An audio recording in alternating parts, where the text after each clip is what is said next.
हरियाणा के जींद जिले की एक गरीब लड़की नेहा जब अपने परिवार से परेशान होकर आश्रम पहुंची तो उसने सोचा कि उसकी जिंदगी अब बेहतर हो जाएगी।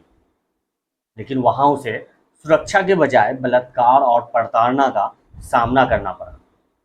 महीने तक अत्याचार सहने के बाद जब नेहा किसी तरह घर पहुंची तो उसकी मुसीबतें यही खत्म नहीं हुई। इस बार उसके परिवार ने उसकी मर्जी के खिलाफ एक बूढ़े आदमी से उसकी जबरन शादी करवाने का फैसला किया। इस कहानी में आगे बढ़ने से पहले आपसे एक ही रिक्वेस्ट, आपने हमारे चैनल को सब्सक्राइब नहीं किया है तो कर लीजिए।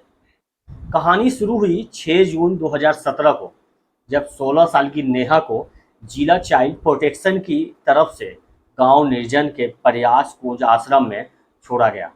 यहां पहुंची नेहा को देखकर ही आश्रम के संचालक राम मेहर की नीयत डोल गई। मन ही मन उसने तभी तय कर लिया था कि नेहा को वह जल्द ही इस्तेमाल करेगा। जिला चाइल्ड प्रोटेक्शन की टीम नेहा को यहां छोड़कर चली गई और अब इस आश्रम में नेहा को नए लोगों और माहौल के साथ एडजस्ट होना था। हरियाणा के जींद जिले के इस आश्रम में एक कर्मचारी था सोनू और चौकीदार था प्यारेलाल। एक दो दिन में ही नेहा को पता चल गया कि सोनू हो या प्यारेलाल, यहाँ सब पर संचालक राम मेहर की हुकूमत चलती है और जैसा वह कहता है सबको वैसा ही करना होता है। यह सब कुछ पता चलने के बाद नेहा कुछ डर सी गई थी।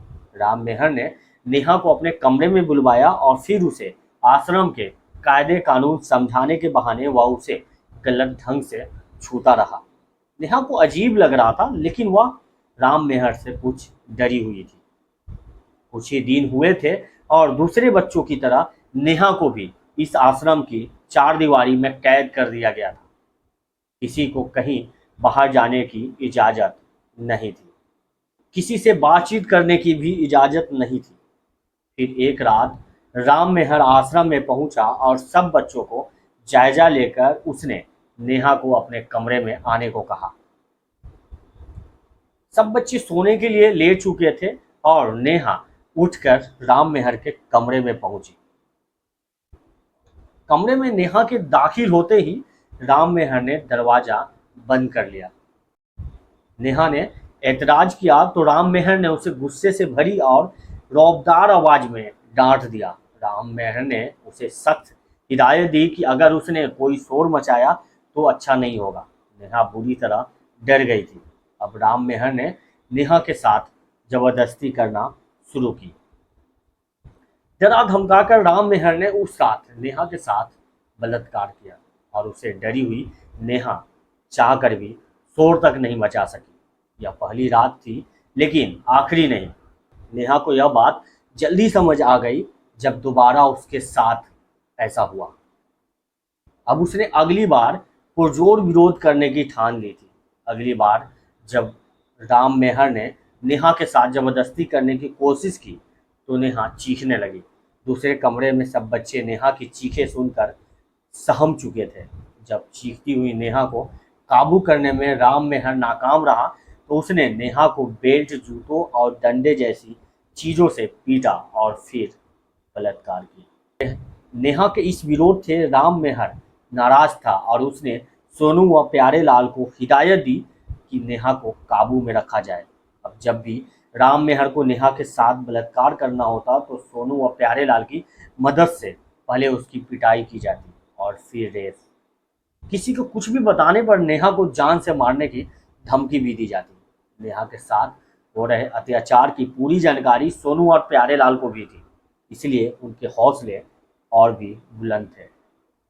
राम मेहर की गैर मौजूदगी में वो दोनों भी नेहा के साथ छेड़छाड़ करने लगे थे। एक दिन सोनू और प्यारेलाल ने भी नेहा की हालत पर बजाय तरस खाने के उसका फायदा उठाने की कोशिश की। दोनों ने नेहा के साथ बलात्कार करना चाहा, लेकिन किसी तरह नेहा बच्चों के कमरे में जाकर खुद को बचाने में कामयाब हो गई। यह बात राम मेहर को जब पता चली तो उसने सोनू और प्यारेलाल को समझा दिया कि नेहा उसका शिकार है, इस पर नजर न डाले। नेहा के साथ छेड़छाड़, मारपीट और रेप का यह सिलसिला 1.5 महीने से ज़्यादा चला। अपने परिवार की ज्यादतियों से परेशान होकर घर से इस आश्रम में आई नेहा खुद को कोसती तो कभी अपनी मजबूरियों को। इस प्रताड़ना से परेशान होकर वो यहाँ से निकलने का रास्ता सोचती रही और फिर जल्द ही एक कोर्ट ने 28 जुलाई 2017 को नेहा को किसी तरह समझा बुझाकर उसके परिवार के साथ भेज दिया। नेहा की जिंदगी में मुसीबतें इस फैसले से कम नहीं हुई बल्कि और बढ़ गई। नेहा पहले भी अपना घर छोड़कर इसीलिए चली गई थी क्योंकि उसे जबरन किसी और के मत्थे मढ़ा जा रहा था। इस बार भी वही हुआ।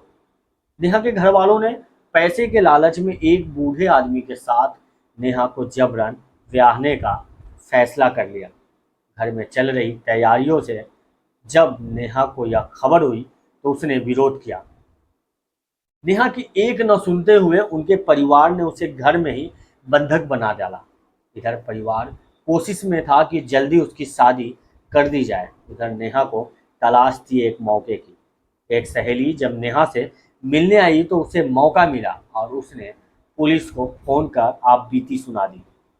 पुलिस आई और नेहा को जिला चाइल्ड प्रोटेक्शन के दफ्तर ले गई। नेहा की हिस्ट्री जानने के बाद उसे दूसरे बाल आश्रम में छोड़ दिया, लेकिन उसने यह नहीं बताया था कि उसे पहले उसके साथ क्या हो चुका था। नेहा खुद को कटी हुई पतंग जैसा महसूस कर रही थी और उसे कुछ नहीं पता था कि उसके साथ अब क्या होने वाला है, क्योंकि फिर किसी आश्रम का नाम सुनकर वह घबरा चुकी थी। जैसे ही नेहा इस दूसरे आश्रम में पहुंची वैसे ही उसने पिछले आश्रम में हुए अत्याचारों के बारे में और फिर घर में बंधक बनाए जाने की कहानी सुना दी। वहां एक हमदर्द तो मिला लेकिन नेहा की सुनवाई नहीं हुई। जिला चाइल्ड प्रोटेक्शन को इस बारे में खबर की गई लेकिन नेहा की मदद के लिए कोई आगे नहीं आया। फिर आश्रम के एक कर्मचारी ने नेहा की कहानी सुनकर उसकी मदद करने का फैसला किया। उसने नेहा की मुलाकात पुलिस के आला अफसर से करवाई। आखिरकार नेहा ने जब सारे अत्याचारों की कहानी एसएसपी को सुनाई तब जाकर कार्रवाई हुई। पिछले बाल आश्रम के संचालक राम मेहर सहित सोनू और प्यारे लाल को पकड़ा गया। इस केस में पीड़िता के वास्तविक नाम का खुलासा नहीं हुआ है, लेकिन केस दर्ज हुआ है और पीड़िता के आरोपों के बारे में जांच और पूछताछ जारी है।